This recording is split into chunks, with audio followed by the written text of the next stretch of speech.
It's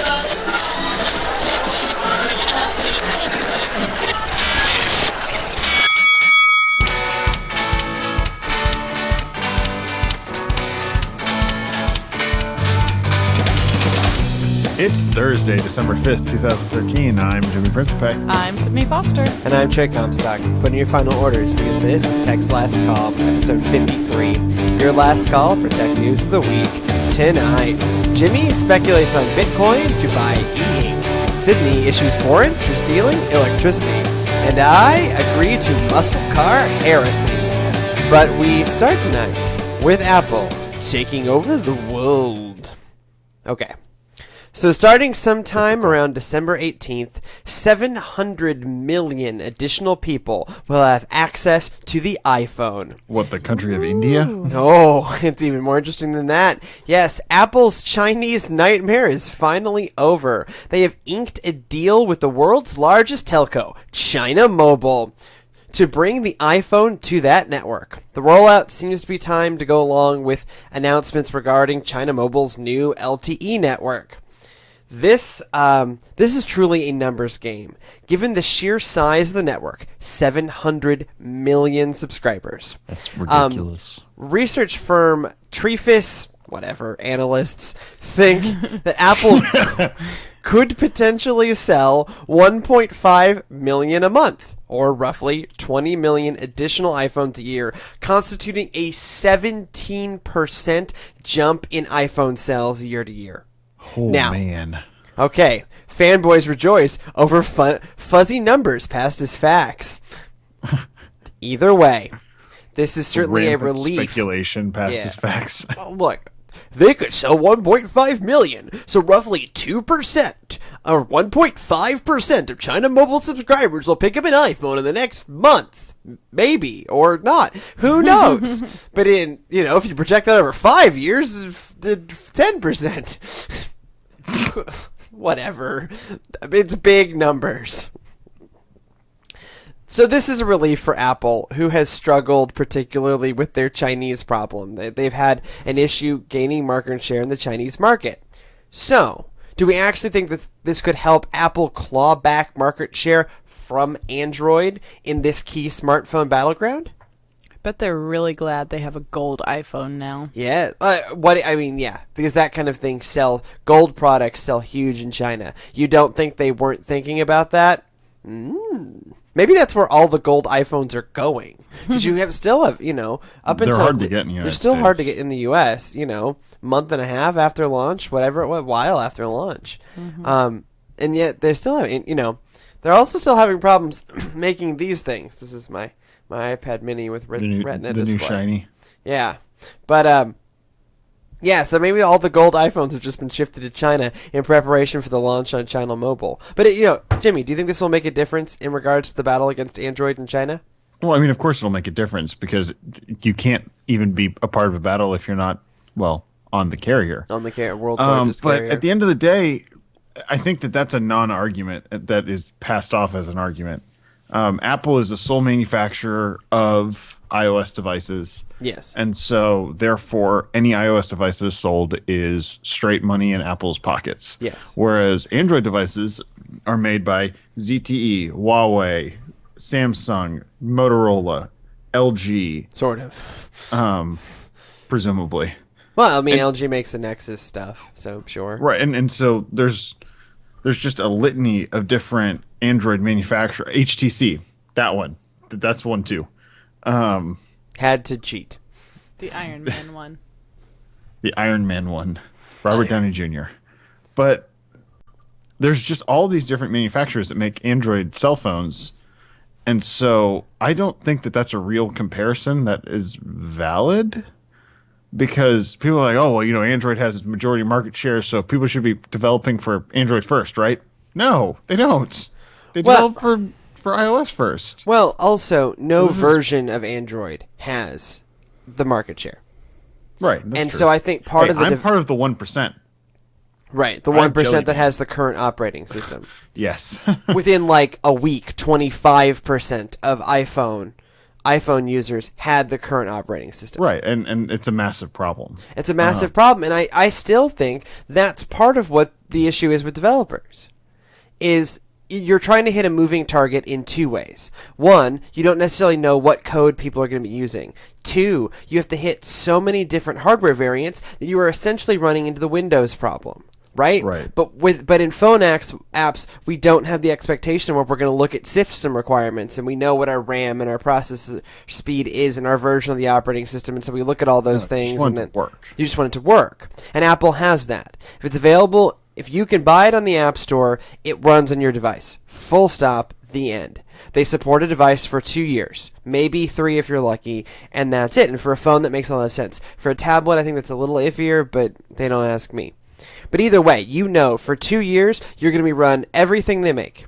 Everything they offer in the App Store will run. It'll be seamless. It will work. Apple has that down. If I was a developer, that's where I'd be. Well, the other thing is, I don't think that Apple actually cares about market share. No. They They don't. care about profitability, and they care about mind share more than they care about market share. They've and I think that never- they've still got the mind share, and they've got the profitability. So, you know, expanding into China, that's a new market. They can make lots and lots and lots of money from China. So, yeah, it's going to be good for them. And they save on shipping because the crap's made there. Exactly. Good call. Yeah. But no, I mean, Apple continues to put out devices that people want to buy. Are the screens comically small at this point? Yes. But guess Next what? one probably won't be, but The iPhone 5S is a great device. I think it is easily one of the top 10 devices released this year. In fact, when we talk about device of the year, I will argue that it needs to be on that list. No. No? Really? Yes. Yeah. Name 10 devices iPad better with than the Retina. iPhone 5. If you're going to pick an Save Apple touchscreen device, iPad mini with Retina. Maybe there will be 2. No, one. And then for me, honestly, it's the iPhone 5S. There'll only be one Android device on there, Nexus 5. Nexus 'Cause 5 the or the... S4 and the 1 and the G2 with the stupid buttons on the back and all. Well, the Nexus 5 is just a G2.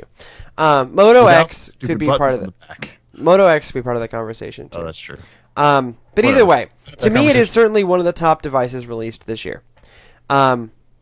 People want to buy it, and maybe now more Chinese people will want to buy it. And in gold. And in gold. And Apple makes so much money on hardware because of what their margins are, and since this is closer, the margins are better.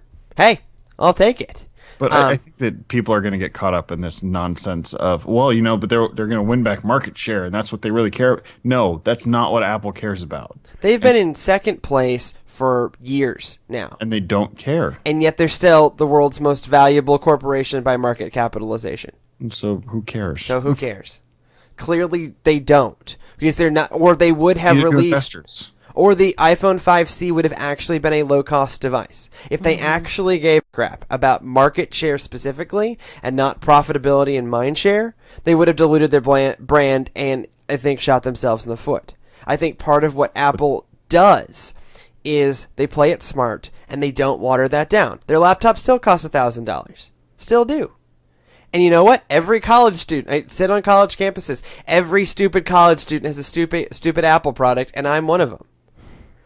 So You are a stupid college student. I am stupid, That's have been, true. and I have been for 10 years. I registered for my 18th semester. So 9 years. Put things in perspective, I am wrapping up my 17th semester of university. So there's that. That's preposterous. Yeah, it's 9 years of my life down a hole so far. But I mean, I'm one of the folks with the stupid things, because if you're buying a laptop that's $1,000 or more, you're buying an Apple laptop. Full stop. But that wouldn't be the same case if they watered it down. Statistically, Apple owns. Statistically, you're right. I agree with Apple owns the $1,000 plus segment of the market. Owns it. It's a small percentage of the market, but they don't care. They make money there. They build mind share there, and that's what they care about. They've never cared about percentage market share unless they're winning. If they're winning, they'll tout it, but they don't really do a lot to hold on to it. you. But they don't actually care. Right. They're just going to keep doing what they do unless they're not making money at that. Right. Like they don't really sell iPods anymore. I mean, And they yet do. they still have the classic. Well, they still have all of them, but they don't. I mean, they don't really sell them. They don't really care about them. Clearly, they don't want you to buy an iPod Touch. They want you to buy an iPad Mini. Full, yeah. I mean, yeah. So you could buy it. Apparently, you can buy products with money, and money can take the form of digital money called Bitcoins, which have been making quite a bit of news this week. Yes. So, Sydney, do you remember how Bitcoin was starting to get legit? Mm-hmm. Just a little bit. A little legit. Not very legit. Yeah. Well, that's all over now because the Bank of China has gotten involved. So you can't buy an iPhone with your Bitcoins, unfortunately. The Chinese government has warned off banks and companies from accepting the currency because of a high risk of it being used by criminals for money laundering. Because of its, untraceability thing, that whole thing that originally made Bitcoin really not legit. That's kind of their problem. And so as a result of that, this is according to GigaOM, by the way. As a result of that, Bitcoin dropped in value from $1,150 on Wednesday to a low of $850. This is per Bitcoin on Thursday morning. This is a crazy market. It's just what is that? That I didn't do the math, but that's what 25% hit right there. Yeah. Just because of China's it's more than that. It's 30%. But they were They were up 100-fold year over year up until that point. And then it just took a giant hit. Well, and then it bounced back to almost 1,000, just right over 1,000, and then came back down and then went back. It's a volatile market. And on top of that, we have Bank of America that released a report saying that Bitcoin could actually be a, quote, serious competitor to traditional currency for making transfers between currencies specifically. According to Bank of America, Bitcoin's current maximum value is $1,300 per Bitcoin, which is maximum. They're kind of their analyst estimate. Yeah, that's what their analysts think, and that its maximum market capitalization because of that is $15 billion. So, Sydney, are you going to make a bid for Snapchat and BlackBerry using Bitcoins? If I were going to do so, it sounds like I would have to do so quickly because it's just ridiculous how much this is fluctuating. It's, people are talking about, this is a possibility to be a legit currency, but at this point, it's in such ridiculous fluctuation that I would be hesitant to use it for anything long-term or serious. I actually think this is dumb. I think which part of it? we are totally wrong about Bitcoins. They don't stand a damn chance because they're too volatile. No, there's simply not enough of them. We hear $15 billion and we go, oh yes, lots of money. Do you know? But if each one is only. But in terms of you could buy BlackBerry and Snapchat, and that's it. But Apple made $38 billion last year, right? Or not even last year, last quarter. That was Good their luck. revenue. I mean, the U.S. debt is $15 trillion. I'm sorry, currency Bitcoins in the world. Bitcoin, which doesn't make any sense since it's an imaginary made-up thing. But it's an imaginary made-up thing with a finite dollar bills. So, but theoretically, couldn't they somehow increase the number of Bitcoins in the market? They could run another series of them, but now there's a finite amount of gold. You just have to buy right, but there's not a finite amount of money. This is part of why we go off the gold standard in the first place. It's because there's a finite amount of gold, but there's an infinite amount of money that can just be created, right? So you can just run off all the cotton standard. But this is why I like chickens. Good solid bartering system. Doesn't make a difference. There's not enough of any of those things to actually... So, Bank of America is talking about it for currency transfers. How on earth are you going to have a viable currency transfer system when there's only 15 billion out there? You could never do it. This is going to remain black market and niche simply because there's not enough of them for a viable financial structure of any kind, really. This is a game. And not even like the way Wall Street's a game. This is not a game played for real. This is a game played by criminals and hackers and nerds Nerds. And like, then there's nothing wrong with Bitcoins. Don't find it There's insidious. nothing wrong with nerds. Right. But my point is this cannot, in its current structure, cannot be the next big thing. A, there aren't enough of them to facilitate easy transfers, right? How am I going to buy bread with Bitcoins? When one, and you can't subdivide them, you can't buy 0.5 of a Bitcoin, so you either do all of your transactions in unit of 1,300, which, unless I'm paying tuition, just is not something, or buying a car, it's just not something I'm doing a lot. Possibly paying rent on a nice apartment. Sure, paying rent, but I need to buy food too, so you can't just have like everything is Bitcoins. So yeah, I don't know what couponers are not going to do well with Bitcoins. either they're going to have to release another wave of them, which I think is just going to fundamentally water down the Bitcoin concept, because then, why bother mining, why bother with this when you can just release more in this kind of limited way, or it's just going to kind of fade. This is not a viable alternative on a global scale. This will remain kind of this niche, like speaking Klingon. It's the same idea. Yeah, sure, you can communicate in Klingon, but to whom? Other Trekkies, duh. Sure. Something else you can spend your Bitcoins on, though, is really fast shipping. Hey, Jimmy. Have you ever What's up? ordered something from Amazon and thought, you know what, Amazon Prime shipping just isn't fast enough? Routinely. Well, Usually when things break. good Yeah, news! usually I needed my new S4s and had that exact thought. Yeah. You are in luck, because Jeff Bezos has a new plan, which he revealed this past Sunday on 60 Minutes. Sidebar, who knew that 60 Minutes was still around? That's Sure kinda it crazy. is. It's been around forever. Yeah. Sidebar, how many new people do they have? They have some blonde woman. I don't know. How many of them have they killed off? I mean, Just saying. anyways. So, this grand plan to get you even faster shipping is called Amazon Prime Air.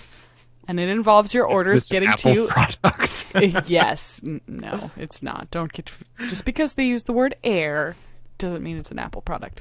Can't believe they haven't it is- copyrighted it yet. Miraculous shipping that involves your orders getting to you like pizza delivery style, 30 minutes or less. Whoa, whoa, whoa, whoa. Say what? Yeah. 30 Please minutes or down. less by air, that's the word air, via drones. GPS-enabled drones. Fascinating. Terrifying and fascinating. So yes, apparently the Everything Store is working on having octocopters to deliver packages. So the delivery drones would basically be able to carry any package of up to 5 pounds to a location within 10 miles of an Amazon distribution center. I'm in Houston. That's never going to happen. So sorry. And you shouldn't get too excited anyway, those of you who do live within 10 miles of an Amazon distribution center, because apparently this whole Amazon Prime Air thing is 4 to 5 years out from being reality. Because there are just, some minor details still to work out, such as will the FAA allow Amazon to take to the skies? And also, how do you make sure that these octocopter, can't say the word, delivery people, creatures, robot things. Robots. Yeah, I don't like robots. Robots. But how do you make sure that when they deliver, they're landing on your porch and not landing on your head? That's actually something Bezos mentions in the interview. That's something they're trying to work This is a out. concern. P.S. We don't want this to squash somebody. Sonar. So what do we think? Is this pure genius or is this pure madness? He must have been talking with Larry. Larry Page, Yeah, or this Larry, really does sound like oh it. my gosh, what's his Larry name? and Sergey. Larry Larry Page and Sergey. Yes. Sergey Brin. Look, this is clearly where shipping's going. Octocop. Drones. This is a great use of drones. We're really good at putting them precisely on targets, locations. And so,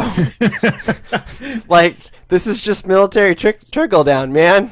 This is like digital displays in Tang. Same idea. I highly recommend going and go to the show notes and check out the link that we have for this particular story. There's it's like a 1.5 minute long video that's definitely worth watching, where you see the process of, item being put in a little box. Box goes down conveyor belt, and a nice happy drone picks it up and flies it out and lands in someone's front yard. And it's great. The Amazon logo just looks great on it. It makes it look like the drone is smiling and very pleased to be delivering you your less than 5 pound package. There's going to be an escalation to this, though, because you know what's going to happen. Google is going to come out with a similar drone program called, I don't know, Project Autobots or something. And then Apple will release Project Decepticons. I've seen this show, Jimmy. And then we will have air battles between the drones that are trying to deliver you competing products. Yeah. No, and then it'll shoot down Apple's drones. No, and then it'll integrate with the Minority Report precog stuff, and so the competing products will arrive before you knew you wanted them, thanks to precognition. So, thanks to precognition, when my router dies, a new router will show up by drone, and three different ones. A new router will show up 24 hours before your router dies. Right. Before I even knew my router was going to die. Now, what's going to freak me out is when, like, the handgun arrives. It's like, what do I need this for?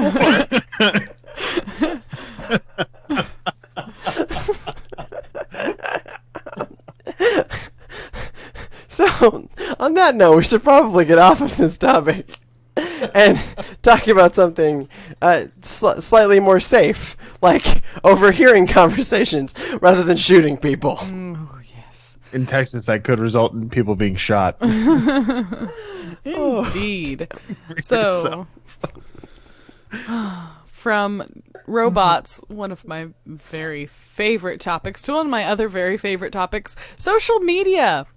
It helps keep us connected to the people that we love. And apparently, social media also helps us shamelessly mock complete strangers. The internet. There has been a strange trend lately of people rising to sudden internet fame by live tweeting other people's overheard conversations. Or sometimes made up other people. Like, they're faking that they're listening to other people's overheard conversations. But anyway. Way to bury the lead. So take for instance, New York writer and comedian Kyle Ayers live tweeting of a couple's breakup conversation. And this is one that I definitely saw on my Facebook and never actually looked at until getting ready for this story tonight, because I was like, really, people? Really? But according to Ayers, he went up on the roof of his apartment in Brooklyn and just happened to overhear a couple arguing on the roof next to his, and then, because clearly what else would you do, he decided to share the conversation with the entire internet, just for funsies. And his tweets went viral. They were shared, followed, retweeted, shared, made it to BuzzFeed, Gawker, all that stuff, all over the internet. Oh man, when you made it to BuzzFeed, you made it big. Yeah. And then this past week, Elan Gale, who is a producer for ABC's The Bachelor, this should have been a clue from the start, folks, but he shot from around 35,000 followers to over 130,000 when he allegedly live tweeted an argument between himself and an irate airline passenger. So again, for this one, go to the show notes, check out the BuzzFeed article for the details. But basically, he gets into a note-passing war. He's sending tweets talking about what this woman is saying, and then tweets of pictures of notes that he's sending her. This woman called Diane, who is, according to this whole story that he's fabricated, is rude to a flight attendant, and he gets in an argument with her about it. So he has since then revealed that this was purely fictional, which was something that he had to do because after he published this whole fake fight and argument, somebody else on top of that decided to come up with a story about how this woman was dying from cancer, and he was getting in trouble on the internet for having bullied a woman who was dying of cancer, at which point he thought, wow, this has gone way too far. Let me explain to you that this was something I was just making up to entertain my Twitter followers. I don't think it's gone far enough. Yeah. There's a logical escalation here somewhere. Something like that. So it was, as I said, purely fictional, but this gained a huge amount of media attention at the time. And this was all happening last week as, Thanksgiving travels. And so all of this kind of raises the question, we talk a lot about social media and privacy, but this is kind of a new angle on that issue. The question of, do you have a right to a reasonable expectation of privacy when you're having a conversation in a public place, or is everything kind of fair game for the interwebs? Yes. No, you said public place, so no. No, you have no the only logical difference between this, and neither are good, but in terms of what we can expect of humanity, if I hear someone having a really mean conversation with someone at the mall, I'll probably tell you about it, right?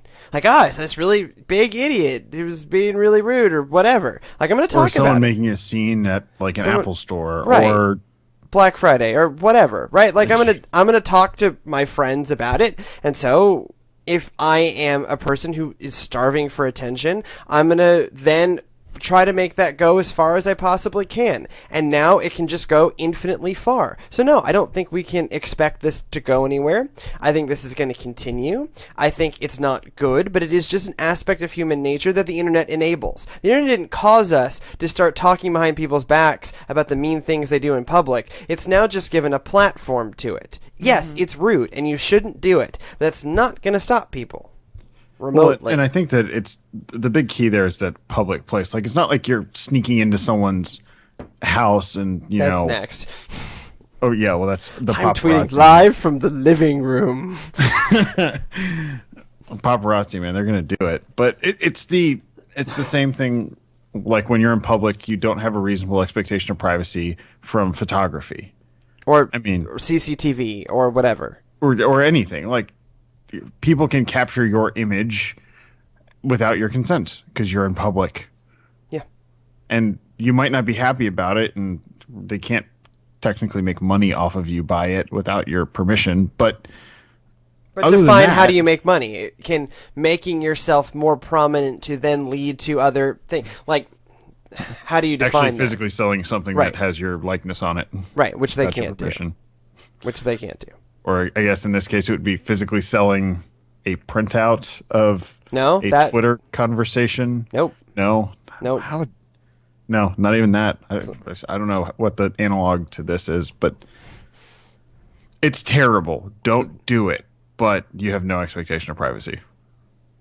So, I mean, give up. To me, this isn't actually logically all that different from what's been happening for a million years. It's just we now have the largest soapbox in the world. Largest soapbox possible. That 2 billion people could conceivably hear about this really dumb thing that you overheard. As I constantly say, once it's on the internet, it's there forever. Yes. Well, Never goes away. Okay. Okay, but what? No, go ahead. No. I'm not going to be able to fully formulate what I want to say, so I'm just going to leave it. Sure. Burn it to the ground. Burn it to the ground. So we can assuage our pain of being mocked in public with Applebee's. Comfort food eating. Yeah. So you know what? Half-priced apps after 9. This is maybe what we'll do after the show. So you know what's the worst part of casual dining in the U.S.? Applebee's. Is it the reheated food? No, TGI Fridays. Is it the fact that they all look the same regardless of the brand? That's No. true too. Is it the stuff on the walls? The really stupid, kitschy? Nope. Still not the worst. Applebee's seems to believe that the worst aspect of their restaurants is their flare-wearing wait staff. Or, go with me here. So, it appears that Applebee is going to be putting 100,000 la carte ordering and payment tablets across their restaurants in 2014. So, like, you do all your ordering and paying on this little screen, and then the food shows up. Now, a waiter still has to bring you the food, but the waiter has been removed from the order taking and payment processing aspect of this arrangement, which is exactly the level of human contact I want if I am at an Applebee's. And these tablets are even everywhere. Everywhere. And these tablets are even better for that because they have built-in games. So there's like some free apps, and then there's game on a touchscreen device that. Yeah, but no, go with me. Some of them you have to pay $1 to play. What? That's like games for kids and Like Angry Birds. it's not nothing name brand. I don't think it's just packing BS games. But Yeah, but it's just the arcade from when we, Yeah, when we same were idea. kids, and there were arcade cabinets in the Pizza Hut. yeah, but every That's kid true. has Yeah, should there have. are still probably arcade cabinets in Yeah. Pizza Hut. Sure, yeah. There's arcade cabinets in Fuddruckers still. Last time I was in one, anyways. That's true. So franchise owners still have to opt in to this because Applebee's is a franchise model. So start lobbying your local branch owner now. Apparently, yeah, this will be great. They think it might increase tips. Because possibly you have to interact with the waiter less, which will give you a more. This is my theory, not theirs. You'll interact with the waiter less, and thus have a higher opinion of he or she. Also, it gives you suggested tip amounts, like they do on cabs and Uber. So you click a bucket, and if you want something less than the bucket, you have to enter it in yourself, and the buckets usually start at 15%. And so people usually give 20% because it's 15, 20, and 25, and they don't want to look like they're being stingy, so they don't want to give the lowest amount. The highest amount seems like too much, and so they'll always give 20%.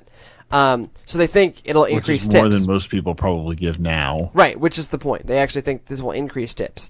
But the real question is, will this make you visit an Applebee's more often? No. No. It will get me to go to one once. Yeah, that's true. I will go to an Applebee's once if they actually do implement this. But Well, it sounded like truthfully, I mean, there's no Applebee's anywhere near me. they will. You say that they're everywhere. No. See, in Houston, it's a series of circles. The inner circle is controlled by Chili's. The center circle is controlled by TGI Fridays, and then the outer circle is controlled by Applebee's. I don't know about that. There is some intermixing of said circles, but the Applebee's is out in the boonies. Throw me your zip code. Now I'm very curious about this. Throw me your zip code in the chat. I'll just tell you the Houston zip code, not my zip code, 77002. Okay. That's downtown. Yeah. 77002. That's right, interwebs. You don't get to know where I live. So there's one. Jimmy, you have no reasonable expectation of privacy. There's one right on 610. BS, where? 610 and 249. Like right by where we both used to work. Nope. Nobody lives there, though. Like, no joke, it is probably right across the street where we used to work. That's probably the sketchiest Applebee's in the world, though. Yes, next door to what was the sketchiest Denny's in the world, where we did a lot of business. So, It is the sketchiest Denny's in the world. You're it was right. sketches. it is I used to right hold there. meetings there. I think that used to be a TGI Fridays. Anyways, so there's an Applebee's relatively near It's a you. 15-minute drive from my apartment. So in Thank you, Houston, Google, for being creepy. Houston, it's no time at all. So this will get me to go to Applebee's exactly once. Periodically, I watch their ads and go, must be better at food photography than I think they are. No, I'm not going to go to Applebee's. I don't believe the whole thing about it increasing tips either, because I feel like if you're interacting less with your server, then you start to get the carry-out mentality of, well, all they did was... Right, but it's pitting that versus laziness, right? No, I think laziness wins. So you have 3 buttons that show up on So screen. you press the lowest button. So that's Yep, still, it's still but they 50%. start the button at 15%. But Nuts. are there really people who tip less than 15% Yeah. regularly? yes. Sure, yeah. Oh, yes. Heck yes. People are jerks. Yeah. I've been to many a meal where people are like, "Oh, well, the service wasn't perfect, so I'm tipping 10%." Like, service wasn't perfect. You mean like they didn't keep your water more than half full all night? Like, what is your metric for this? So I may Anyway. I may not be going to Applebee's more, but something I do want in my life is this week's gadget. Muscle.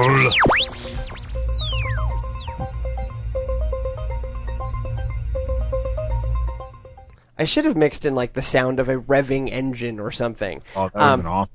So we don't spend a lot of time talking about cars. Sure, periodically Tesla or something electric will make tech news, but this week we are talking about good old-fashioned Detroit muscle, and the headline is that it is acting slightly less like good old-fashioned Detroit muscle. To celebrate the 50th anniversary of the Mustang today, Ford unveiled the all-new 2015 Mustang. There are more than other differences too, but that gets more into a car The podcast. 2014 Mustang is actually the 50th anniversary. Anyways, sorry, I'm Just off the roll with it. This is the one that will come out. 64 and a half was the original Mustang. Right, and this will essentially come out in the same time frame that a 64 and a half would have come out had we still counted model years in the same way that we do in the 60s. Because this will launch in November or fall-ish of 2014, which is also when the 64 and a half launched. Okay. Okay, lecture over. There are three kind of tech-related headlines anyways. One, it looks different, but not really. It looks different, but not all that different. It's basically the same. They took away the round headlights. It's more sculpted, modern. It prints slightly smaller, but it looks more like a Mustang and a Fusion kind of merged. That's what it looks like. I mean, it prints a little smaller, but it's still that kind of throwback style shape of Mustang after the fastback, and not the fastback is like a more exaggerated slope downwards. Yeah.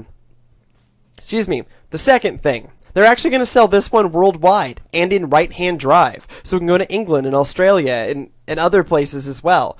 Up until now, Mustang has been exclusively sold in the US, so this is kind of news, and they have all this great, app integration, blah, blah, blah, blah, blah. Here's the real story.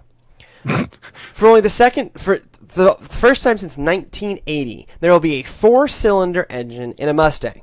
This is not a car show, so let me explain why this is important. I know what you're thinking. It's an inline 4, by the way. Okay. This inline 4 outputs 305 horsepower and 300 foot-pounds of torque. That, by the way, is a similar horsepower number to my 1997 V8 Chevy Suburban.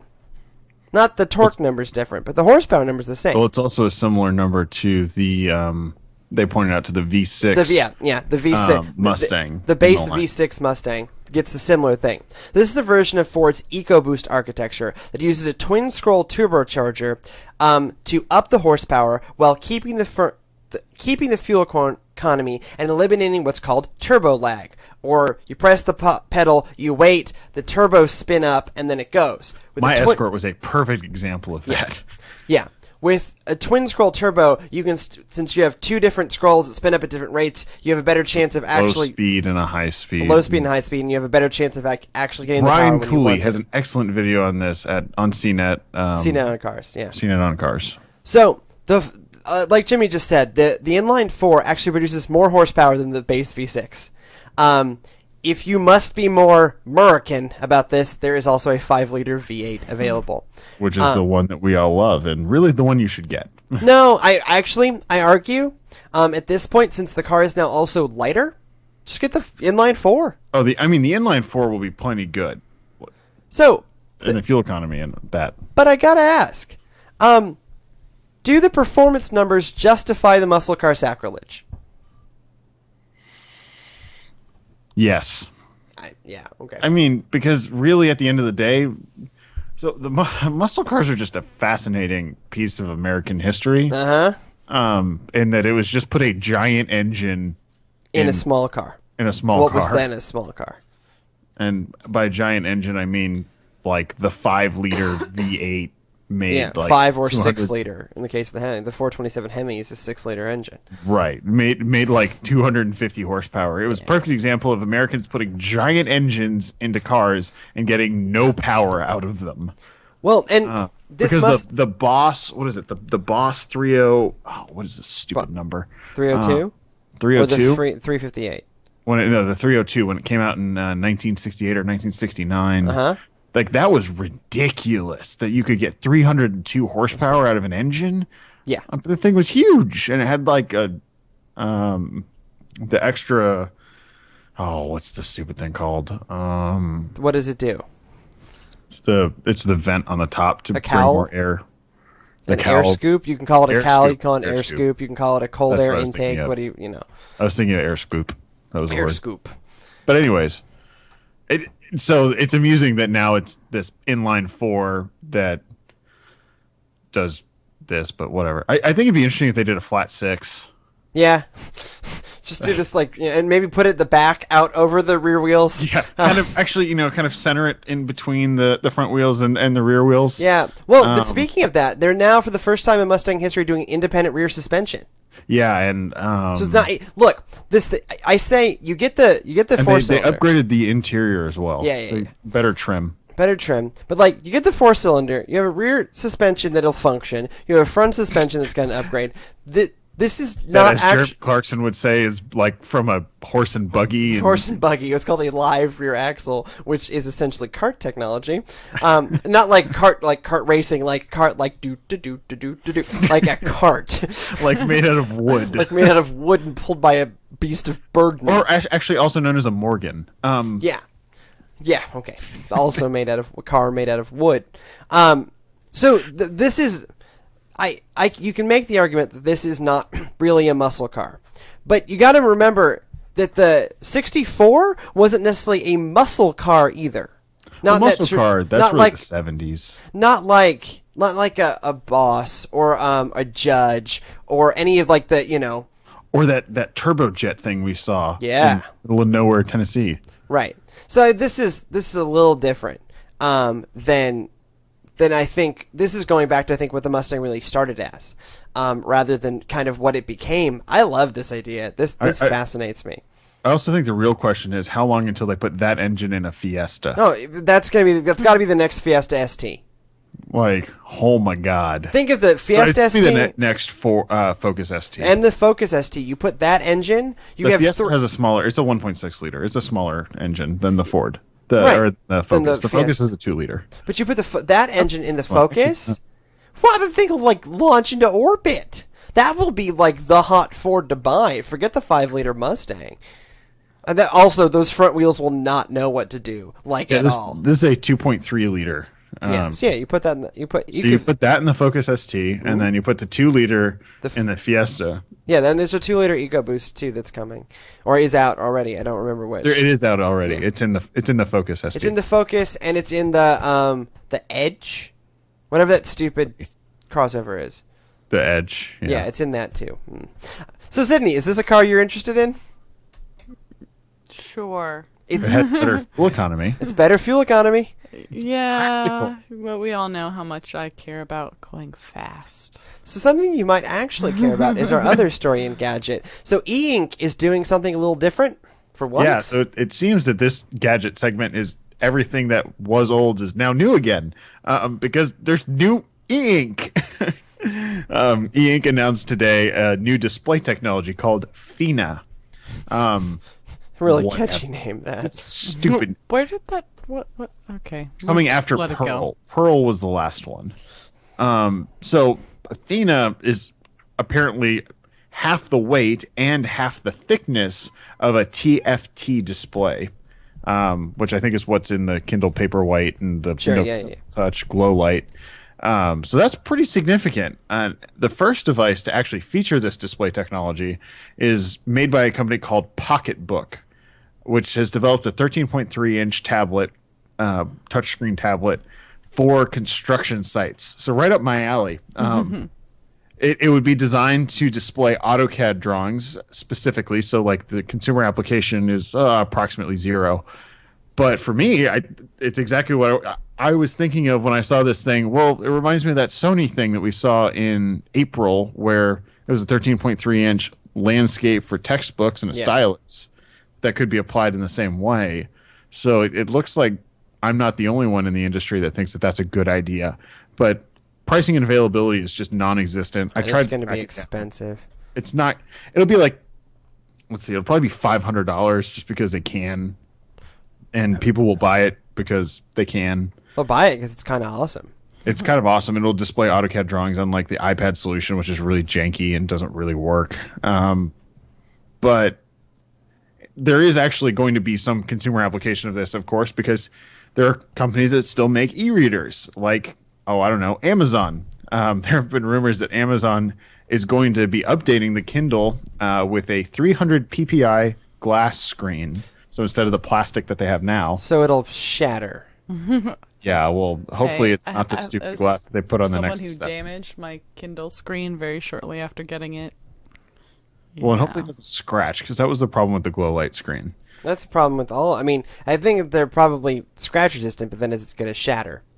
That's true. Well, and they're saying it'll be released in Q2 of 2014, which is about right for when we normally hear about new Kindles, as far as the actual e-ink Kindles. So in addition to that, it will match the design aesthetic of the new Kindle Fire HDXs with the little bezeled on the back. And apparently it'll have touch or pressure sensitive switches. Yeah, I saw that. That sounded Sides. interesting. So like instead of tapping the side of it, when you're holding it, you can squeeze it and it'll go to the next page, which seems really bizarre and strange. Yeah, you massage, give your Kindle a massage so that it will advance the page. Okay. I just see frustration in my future. But and also instead of having the screens inset, they're going to have a glass. Basically, it's going to look like an HDX. It'll just be e-ink, is what the impression I get. Sure. So good plan. Yeah. So Trey, Eh? now that you're the proud owner of an iPad Mini with Retina, with yes, that one right there. Yeah. Are you wishing you had held out for a much improved Kindle? Well, with the pricing of those things, it's not necessarily an either-or proposition. Well, fine. I'm a much improved Kindle DX. Well, no. I've had the iPad Mini for like 6 hours, so I haven't done a thorough review of it. But I've been an iPad owner before. This is the best iPad I've ever owned. Last one was a first Not gen. The last one was the Saying first gen iPad with iPad 16 gig with 3G. This one, Sure. I like that it's lighter. The screen's amazing. The app support has come a million miles. Trey. Yeah, it's absolutely resolutionary. I haven't really done anything that would like test the processor, but it seems to run fine. Battery life seems okay. Like, it's a good device. To me, it hasn't really solved my one key gripe, my key eternal gripe with the iPad, and that is weight. This is the lightest iPad on the market. No, it's close to the lightest iPad in the market. The original Mini is ever so slightly lighter than this one. It's still too heavy. Appreciably lighter. It is still too heavy to hold in one hand for an extended period of time. Your wrist just gets tired. And this sounds like a first world problem, blah, blah, blah. But how do you read? You sit there and you hold a thing. You hold it in your hand, like this. If you're watching the video version, I'm holding it in one hand. And so with the iPad, you need to rest it against your leg or whatever because your wrist just gets tired. And I was hoping that the Mini was the answer to that problem. Because the original iPad, certainly at 1.6 pounds, certainly had that problem. When you did the weight comparison between this and the original, It's significantly different, but this still feels like I also did a weight comparison with my e-ink Kindle, and it's not even an argument. well, yeah, the e-ink Kindle is still really light compared to it. Right. And so I think fundamentally for reading specifically, the Kindle is the best device. It is also the worst software. Well, they're also adding. They did say they're not making any software changes. Right. They're adding more typography that doesn't suck. No, but my argument is claim.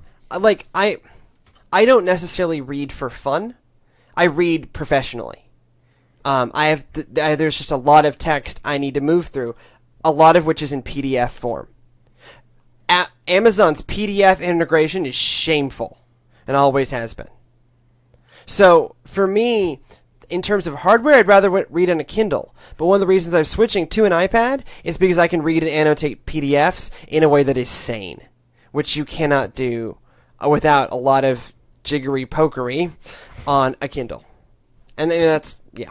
Well, fine then. To my other co-host, who I'm friends with on Goodreads, which I hope means that you read for fun. I mean, would something like this be compelling to you? Like a new Kindle that's shaped like the new 7-inch Kindle HDX, higher resolution e-ink screen. Like, would you upgrade with the? I assume it would have the little glow light thing. It sounds pretty. Would you upgrade? Possibly. I've had my Kindle for quite a while now, so it's pretty old school. And like I said, I quasi-damaged the screen pretty shortly after getting it, so it has what I refer to as an e-ink blot just this one random dark spot in one particular. It's not very big, but it irritates me.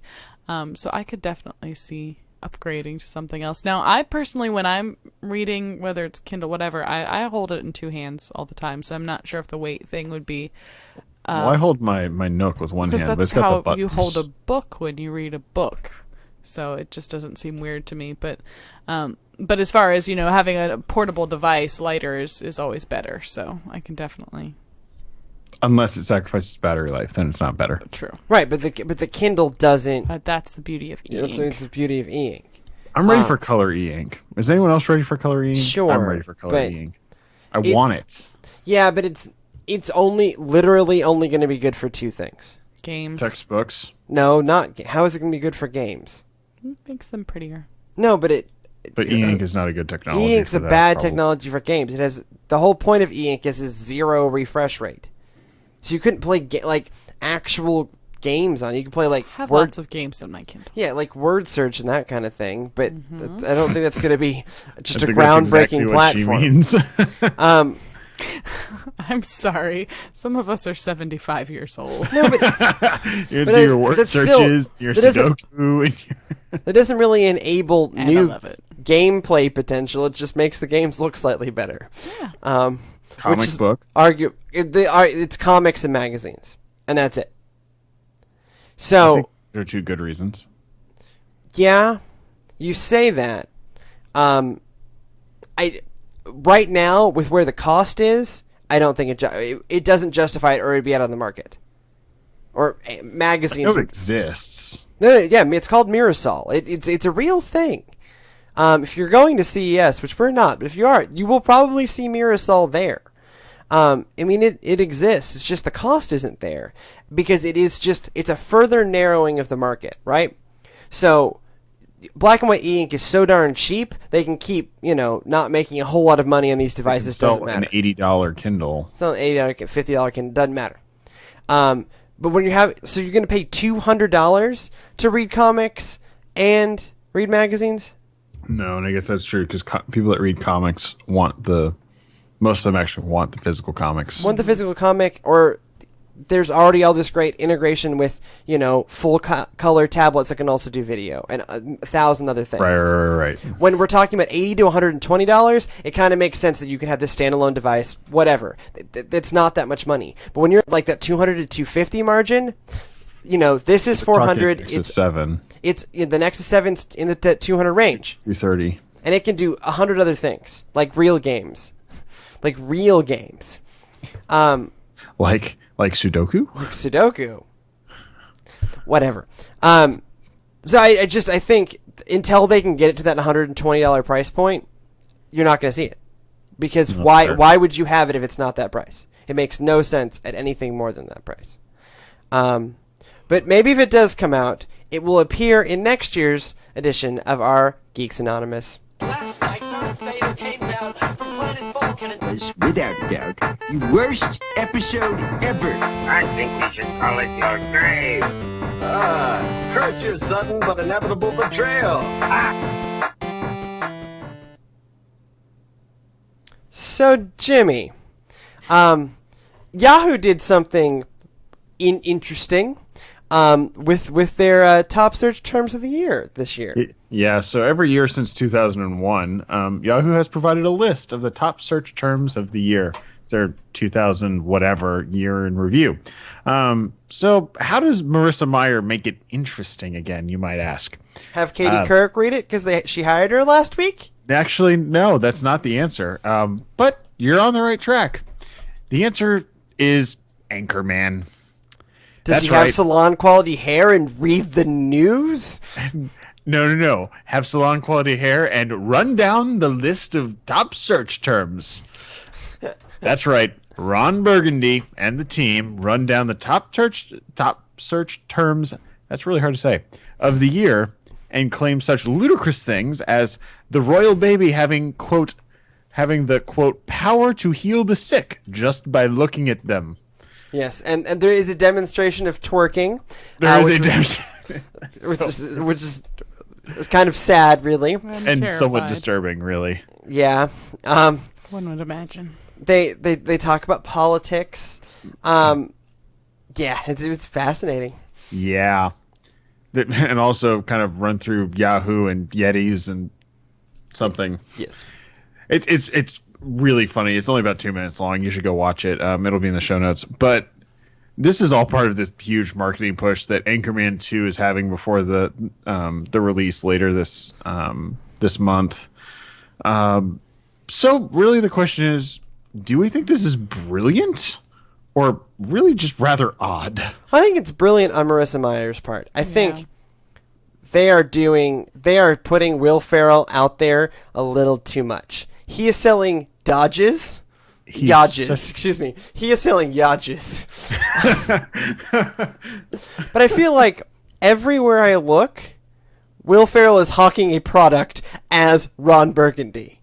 I heard a story on NPR about this, about the fact that he is doing this, and they're like, is this going to be overplayed? Are they jumping the shark? Like, what are they doing here? And the person that they were the person doing the interview, was like, I think they're jumping the shark, and the person being interviewed was like, no, they're fine, but check back with me in 2 weeks.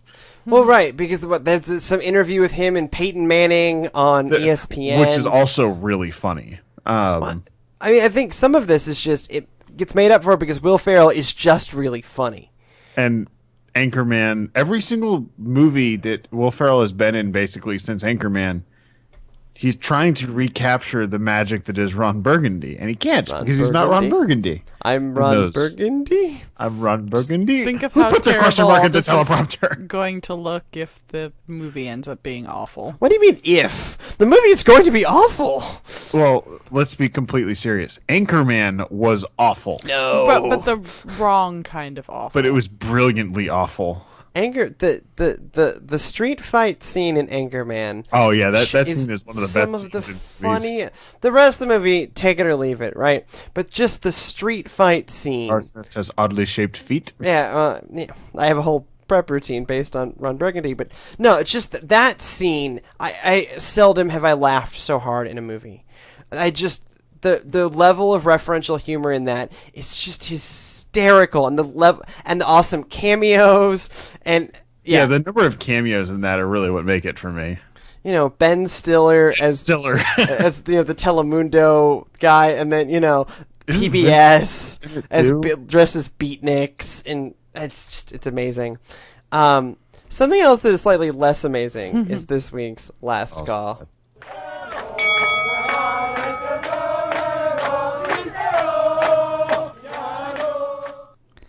So generally when one thinks of electric car drivers, one tends to think of conscientious people doing their part for the environment. Well, apparently the police department of Chamblee, Georgia, which is just right up the road from our studio here, when they think of electric car drivers, they think of criminals. So a man has been arrested for charging his electric car at an outdoor electric outlet at Chamblee Middle School while his son was taking tennis lessons there on the tennis courts at the school. Now, the circumstances of this whole situation are not entirely clear. What Chamblee police are saying is that Kaveh Kamune, this gentleman who's been arrested, had been previously warned that he was not allowed to be on the tennis courts, not on the school property, etc. But from what we're getting from the press and quotes from the police, it seems that the actual arrest was based on his having stolen electricity from the school. The quote coming is, a theft is a theft. He stole the electricity. So he has essentially... You stole fizzy lifting drinks. Exactly. You get nothing. You win nothing. He's basically saying that, I think it was someone from the police again saying, well, if he had just, unplugged it and moved on, there wouldn't have been any situation. What he's saying is there was a man in my car. He was confrontational. This was, ridiculous situation. And he also claims, there's no difference between me charging my car at the school and somebody charging their phone at a coffee shop.